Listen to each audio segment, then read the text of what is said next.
सगळ्यांना नमस्कार. वाचनकट्टा माय मराठी मंडळ, कर्तव्यकट्टा आणि यशवंत बिब्लिओफाईल्स आयोजित आवडत्या पुस्तकाचे अभिवाचन या उपक्रमात आमचे विद्यार्थी त्यांना आवडलेल्या पुस्तकाचे अभिवाचन करत आहेत. या उपक्रमातील पहिले पुस्तक आहे पसायधन. लेखक विश्वाधार देशमुख, प्रकाशक विष्णू जोशी, काव्याग्रह प्रकाशन, वाशिम. पसायधन या पुस्तकाच्या अभिवाचनाचा आजचा हा पुढचा भाग. आपण याचेही स्वागत कराल अशी अपेक्षा आहे. धन्यवाद. नमस्कार. आज 8वा लेख, मंटोचा टोबा टेकसिंह. विचाराच्या ध्रुवाला तूल द्यायचे की भावनेच्या, यात कधीकधी माझा आप्पा बेलवलकर होऊन जातो. फाळणी हा काही भावनिक होऊन विचार करण्याचा विषय नाही. आजपर्यंत त्याच्याकडे भावनेच्या भरात पाहिल्याने या प्रश्नाचे आपणाला नीटसे आकलन झालेले नाही. अप्रिय अभ्यासक म्हणून ख्याती असलेले शेषराव मोरे यांचे हे मत मला मनोमन पटलेले. म्हणून फाळणीसारखा गंभीर विषय समजून घेण्यासाठी पार्टिशन लिटरेचर हा काही विश्वासार्ह स्रोत असू शकत नाही, हेही कबूलच. मग असे असूनही नेहमी टोबा टेकसिंहला का भेटावे वाटते आणि प्रत्येक भेटीनंतर आतून उचमळून आल्यासारखे होते, ते तरी कशामुळे? आप्पा बेलवलकर होतो तो नेमका इथे. टोबा टेकसिंह हा सआदत हसन मंटोचा अफसाना, कथा. त्याचा नायक टोबा टेकसिंह. ही झाली वाङ्मयाच्या इतिहासात शोभणारी माहिती. तसे तर अफसाना निगार मंटोच्या नावावर 300 अफसाने आहेत. थंडा गोश्त, काली सलवार, खोल दो, बू, तमाशा इत्यादी. प्रत्येक अफसाना म्हणजे जणू पेटता निखारा. मात्र टोबा टेकसिंहची बात काही औरच आहे. ज्या जाणकारांनी या दोघांचंही आयुष्य नीटपणे निहाळलं आहे त्यांना लख्खपणे जाणवेल टोबा टेकसिंह म्हणजे साक्षात मंटोच. महाभारताचे युद्ध संपल्यावरही जखमांनी विवळणारा अश्वत्थामा, तसाच फाळणीच्या वेदनेने विवळून निघालेला सआदत हसन मंटो. अंबरीश मिश्र यांनी मंटोच्या चिरदाह जगण्याला नेमकं शब्दात पकडले. मंटो म्हणजे उर्दू साहित्यातला पहिला आउटसायडर, उर्दूतला पठ्ठे बापूराव. उर्दू साहित्यातल्या गुलजार फुलबागा याने जाळून टाकल्या आणि त्याची राख अंगावर फासून उत्सव केला. स्वतःला तळहातावर ठेवून पाहत राहणं हा याचा खेळ. सर्वांवर याची पाळत. सगळंच अक्टोविक्टो, अगोचर. अशा अगोचर अक्टोविक्टो आर्टिस्टचे ही मंटोची प्रिय ओळख. अजीबोगरीब प्रतिबिंब म्हणजे टोबा टेकसिंह. पहिल्यांदा हे सांगायला हवं की या कथेला एकच एक कथानक नाही, त्यात अनेक उपकथानकांची बहुपेडी गुंफण आहे. परंतु सगळ्यांच्या आतून ठसठसत ठिपकत जाणारी वेदना आहे फाळणीची. मुळापासून उपटून टाकल्याने सैरबैर झालेल्या जगण्याची, विस्थापनाची. नकाशावर रेषा ओढून तुकडे केले म्हणजे लगोलग 2 देश अस्तित्वात येत नसतात. फाळणीची त्रासदी यापेक्षा खूप मोठी असते. फाळणी म्हणजे केवळ जमिनीच्या तुकड्याचे विभाजन नसते, त्यात माणसांचीही देवाणघेवाण असते. भूगोल निर्जीव असतो म्हणून त्यावर उभ्या आडव्या रेषा ओढून तुकडे पाडता येतात, पण जित्या जागत्या संवेदनशील माणसांची वाटणी कशी करायची? म्हणून तर उपकथानके अनेक असली तरी टोबा टेकसिंहचा मध्यवर्ती विषय आहे ही फाळणी. फाळणी होते, 2 देश अस्तित्वात येतात, काही वर्षे उलटून जातात. तेव्हा दोन्ही देशातल्या सरकारांच्या लक्षात येते की आपण तुरुंगातील हिंदू मुसलमान कैद्यांची अदलाबदली केली, पण तुरुंगातील वेड्यांची अदलाबदली करायचे राहूनच गेले. मग बैठकांवर बैठका होतात, पाहणी अहवालांची देवाणघेवाण होते. थोडक्यात देश वेगळे झाले तरी सरकारी सोपस्कार सारखेच असतात. ते पार पाडले जातात आणि या अदलाबदलीसाठी एक विशिष्ट तारीखही मक्रूर केली जाते. वेड्याचं ओझं वाहणारे असे अनेक तुरुंग असतात. त्यातला एक लाहोरमध्ये असतो. तिथे काही पूर्ण वेडे, काही अर्धवेडे, तर काही ठार वेडे असतात.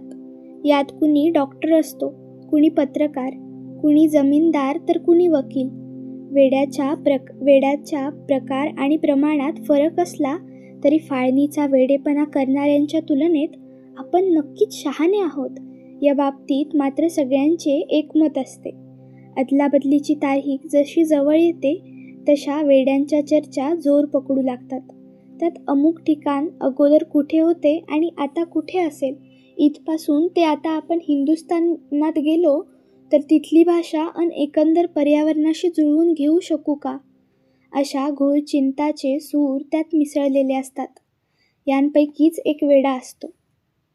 सरदार बिशन सिंग मूळचा मोठा जमीनदार असतो, पण दुनियेच्या व्यवहाराशी नाळ न जुळल्याने त्याच्या डोक्यावर परिणाम होतो. तेव्हा साखळदंडात बांधून त्याला या तुरुंगात आणलेले असते. याला थोडकी नाही तर 15 वर्षे उलटून गेलेली असतात. पण एवढ्या दीर्घकाळात दिवस असो वा रात्र त्याचे डोळे एकदाही बंद झालेले नसतात. झोप काय असते हे जणू तो विसरूनच गेलेला असतो. झोपणे तर सोडाच, एवढ्या वर्षात त्याने आपली पाठही जमिनीला टेकवलेली नसते. भिंतीचा आधार घेऊन तो आपल्या 2 पायांवर सतत उभा राहिलेला असतो. यामुळे त्याचे पाय सुजलेले असतात, कपडे मळलेले असतात, दाढी वाढलेली असते. तो असाच असतो, व्यावहारिक आचारसंहितेच्या पार. अपवाद म्हणून तो कधीतरी आंघोळ करतो, चांगले कपडे घालतो, केसांना तेल लावून विंचरतो. फक्त तेव्हाच जेव्हा त्याची बायको आणि सरत्या वर्षांबरोबर इंचांनी मोठी होत जाणारी मुलगी भेटायला येते. तो याला मुलाकात म्हणतो. परंतु जशी फाळणी होते तसे त्यांचे येणेही बंद होते. बिशन सिंगसाठी जणू सगळा काळ गोठून जातो. त्याचे बोलणे हळूहळू बंद होत जाऊन बडबड चालू होते, जसे की कोणीही त्याला कोणताही प्रश्न विचारो त्याचे उत्तर ठरलेले असते. ओपडी गुडगुड दी अँक्स दी वेथ्याणा विमनग दी वॉल ऑफ दी लालटेन. बहुधा अतिसंवेदनशील असल्यामुळे असेल, पण त्याची भाषा परिचयाची असूनही त्यातली परिभाषा काही केल्या आपणाला उलगडत नाही. या उत्तराप्रमाणे त्याचा एक यक्ष प्रश्नही ठरलेला असायचा. अब टोबा टेकसिंह कहा है? याचे नेमके उत्तर मात्र कोणालाच देता यायचे नाही. कुणी म्हणायचे हिंदुस्थानात, तर कुणी पाकिस्तानात. कोणत्या उत्तरावर विश्वास ठेवावा हे बिशन सिंगला कळायचे नाही. पण बायको, मुलगी मुलाकातसाठी का येत नाही याची फिक्र न वाटता टोबा टेकसिंह कुठे असेल या प्रश्नाच्या वाळवीने त्याच्या डोक्याचा बुक्का होत जातो. अखेर अदलाबदलीचा दिवस उजाडतो. बिशन सिंग तुरुंगातून बाहेर निघायलाच नकार देतो.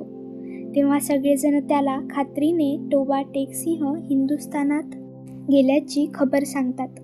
त्यावर विश्वास ठेवून तो वाघा बॉर्डरवर येतो खरा, पण तिथे तैनात असलेला सैनिक जेव्हा टोबा टेकसिंह पाकिस्तानातच असल्याचे सांगतो, तेव्हा मात्र एरवी शांत असणारा बिशन सिंग कमालीचा बिथरतो.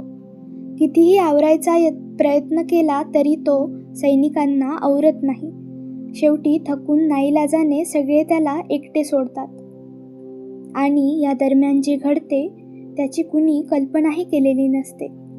इकडे तारांच्या कुंपणापुढे उरलेल्या वेड्यांची अदलाबदली सुरू राहते आणि तिकडे तारांच्या कुंपणापल्ल्याड 15 वर्षांपासून एखाद्या पर्वतासारखा उभा असलेला बिशन सिंग असहाय्य, एकटा निष्प्राण होऊन पडलेला असतो. मंटोच्या शब्दात उधर खरदार तारों के पीछे हिंदुस्तान था, उधर वैसे ही तारों के पीछे पाकिस्तान. दरमियान में जमीन के उस टुकड़े पार जिसका कोई नाम नहीं था, टोबा टेकसिंह पड़ा था. मूळचा जमीनदार असलेला बिशन सिंग फाळणीच्या जखमेने असा काही विस्थापित होतो की जणू स्वतःच टोबा टेकसिंह होऊन जातो. फाळणीचा दाह असह्य होऊन 1955 मध्ये तारांच्या कुंपणात निष्प्राण होऊन पडलेला टोबा टेकसिंह आणि सिरियातील गृहयुद्धाने त्रस्त होऊन 2015मध्ये आईवडिलांसह भूमध्य समुद्र ओलांडताना किनाऱ्यावर निश्चेष्ट अवस्थेत पडलेला 3 वर्षांचा आयलान कुर्दी.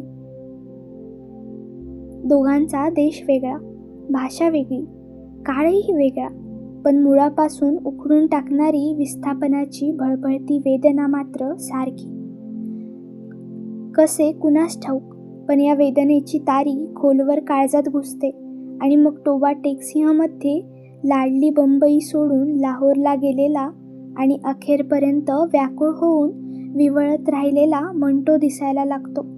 तर मध्येच दोन्ही हात पोटाखाली घेऊन तापत्या वाळूवर चिरनिद्रेत गेलेला आयलान कुर्दीही. का होत असेल हे असे? सभोवतीचे तापमान नेमके किती अंशावर नेले म्हणजे भावनिकतेचा ध्रुव गोठून टाकता येत असेल? याचे उत्तर अद्यापही माझ्या आकलनाच्या कक्षेत आलेले नाही. आकलनाचा लंब कसा हेलकावू लागला की मग मोरे स्कूलचा शिरस्ता पुरता ठाऊक असूनही माझा अप्पा बेलवलकर होत जातो.